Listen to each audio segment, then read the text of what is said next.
You've probably found yourself watching a tournament stream, admiring the homies as they toss out fist bumps in between rounds, taking a quick look at their desks, and wondered, quite understandably, why are their keyboards so freaking tilted? The crazy thing is that it almost doesn't matter what shooter you're watching. CSGO, VALORANT, Siege, Overwatch, hell, even Fortnite. Virtually every aimer worth their salt can be spotted rotating their keyboard to various degrees of insanity. So like I can play like this. Crouching? You see? I'm still aligned. How do people play like this? This feels so bad. The question, again, is why? From maximizing space, to improving focus, to gaining access to additional keys, competitors have spent well over a decade experimenting with and touting the benefits of tilting. What started as a result of necessity has since become the standard for FPS's sickest, sweatiest savants. But does angling your elbow really make you better? Or is it just some silly, outdated posture that edgy e-gamers adopt for show? Also, is it kind of like really bad for you?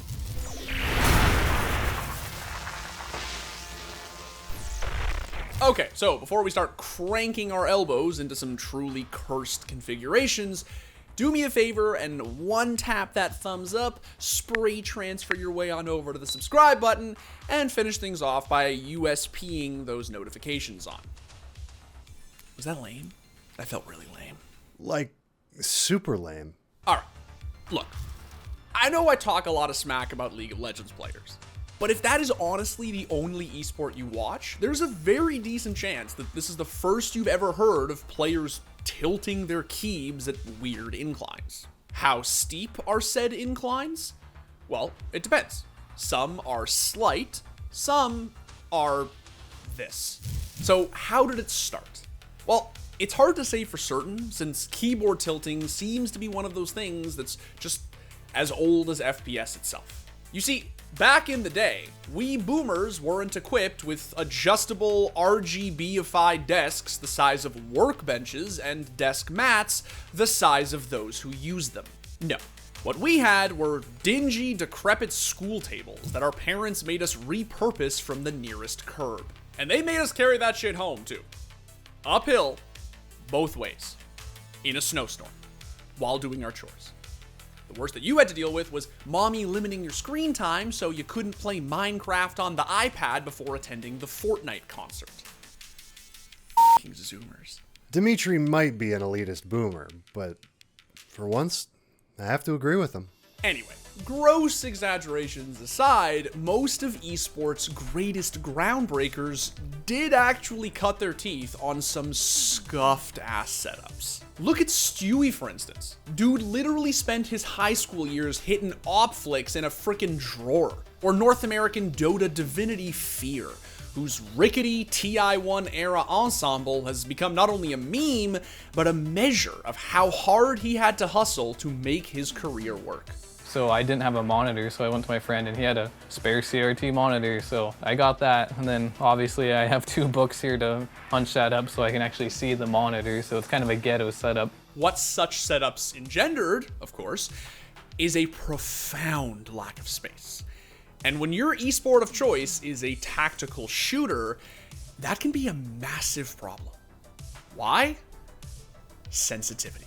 Unlike MOBAs, RTSs, and arena shooters, TAC shooters are pretty much the one esport in which lower sensitivities tend to dominate. The first of such shooters was, of course, Counter-Strike, a quiet, unforgiving slugfest in which every movement, every shot mattered.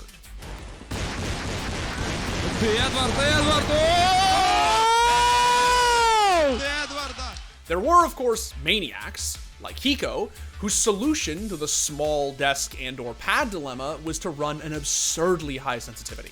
Turkish opera Waksik took this to an extreme, solving his admittedly awful space issues by fragging out at an unthinkable 2400 EDPI. It's Krieg versus Zorp, and precise as always. It was 6 in a row, and he's got 2 in a row! 4! so damn hungry here. He's had his dinner. And it doesn't matter where they come from. Tarek couldn't do a thing, and Watsick is a beast. But for the overwhelming majority of competitors, foregoing a stable, consistent, reasonable sensitivity wasn't an option. Unfortunately, this presented a real issue, since back in the day, tournament setups were way worse than they are today.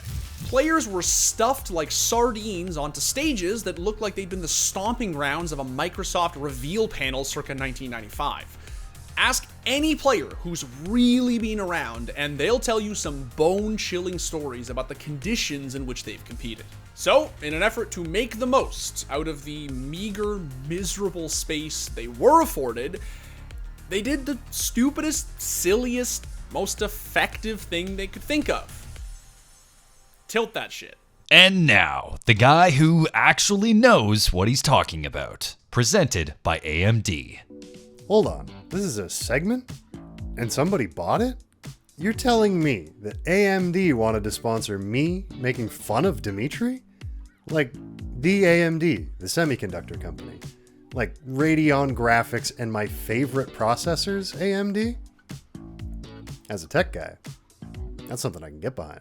While esports as a whole is still relatively new, desk manufacturers catering to esports is an even newer development. In the late 90s and early 2000s, it was difficult to find a desk purpose-built for a modern home computer, let alone one that had competitive gaming in mind. But that isn't the case anymore.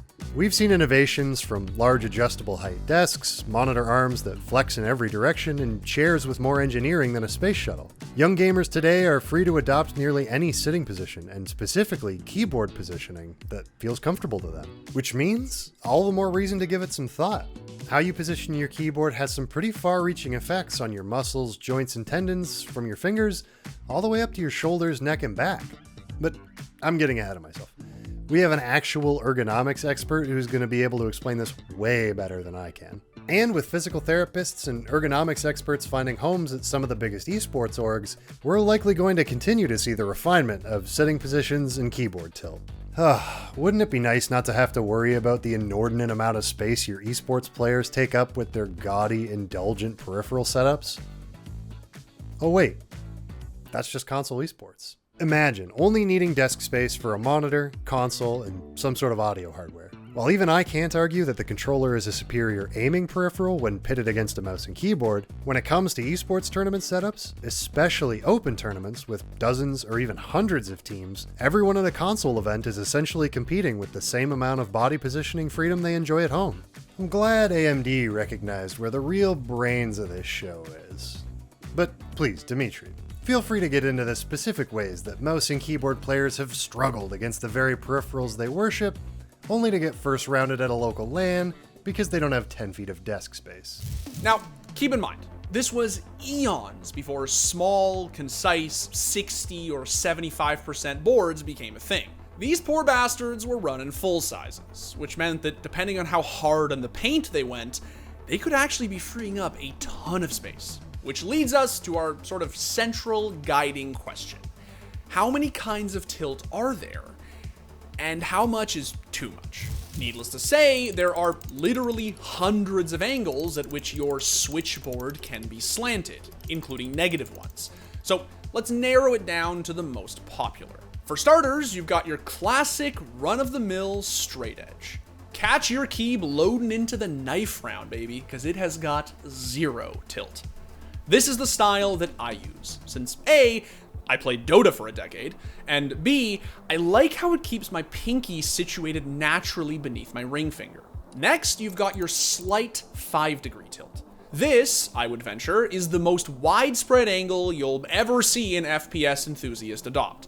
It gives your thumb easier access to the C and V keys, while also allowing your pinky to press Control without stretching that shit out. Now here's where things get sweatier. We'll call this one the 45, since it's situated roughly halfway between 0 and 90 degrees. Finger-wise, the benefits are pretty much the same as the 5-degree, plus you get the added desk space we talked about earlier. Of course, if you want to be a true e-gamer, you're gonna have to throw a post-plant 5v2 and go on a near full 90-degree tilt. painful and awkward as it may appear, there are actually plenty of accomplished aimers who've made it their trademark. From Shaiko to Tarek to Tifu. Do you run out of mouse space on LAN games? Yes, I do. So like I can play like this, and then I have this much fucking room. And like this, dude. It's just like... Sorry, out of respect, I want to make sure that our boy Colton is keeping up with all this Keeb talk. You nodding off there, champ? You want us to run a video with some COD bros screaming at each other to waken you up a little bit? Go ahead, Dimitri. So, what are the upsides to adopting such a radical posture? Well, and it's gonna sound like I'm joking, but I'm not. It puts you in the zone. Tilting your keyboard to that degree forces you to hoist your entire elbow on your desk, which, as you'll hear FPS coach Ron Rambo Kim talk about in a second, weirdly allows you to really focus up. And with the forward lean, you get the mindset of being more into the game or more immersed, if that makes sense. When I experimented with the forward lean position, I did feel like I can concentrate a little bit more on the screen in the crosshair compared to when I'm leaned back. But wait, Dimitri, are there downsides? Yeah, no shit there are. It turns out that holding your keyboard like you're Gollum hoarding the precious can crank your shit up pretty bad. Here to walk us through said crankery is Ergonomics extraordinaire Garrick Foreman, a PhD candidate at Brock University who specializes in biomechanics as they relate to esports.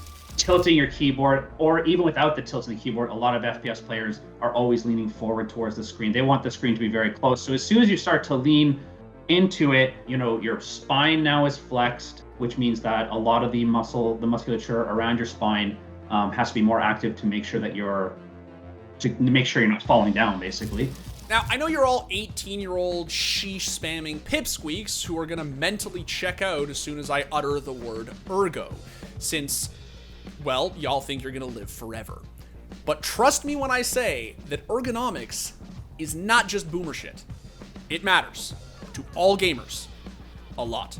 And from what Garrick told me, the sort of traditional hunchback, make out with your monitor type stature that a lot of FPS aficionados have adopted over the years can not only have an adverse effect on your health, but your performance. So if you are leaning forward, typically your neck has to be flexed back, extended. Your neck has to be extended up to make sure you're keeping straight on. And so what people have found from fatigue or pain in the neck is there's a drop in proprioception. And what that means is it's the body's ability to tell where it is in space. If you have neck pain, your ability to tell where your hand is without looking at it goes down. So that can lead to incorrect key presses, a slightly slower reaction time. It all can lead, I think, if you're not careful, it can lead to a lot of detrimental effects to performance.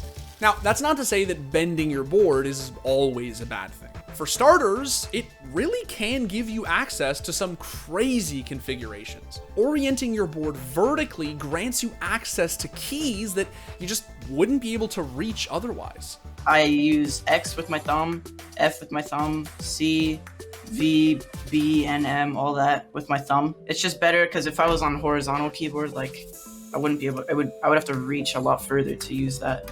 But more importantly, it can do wonders for your wrist.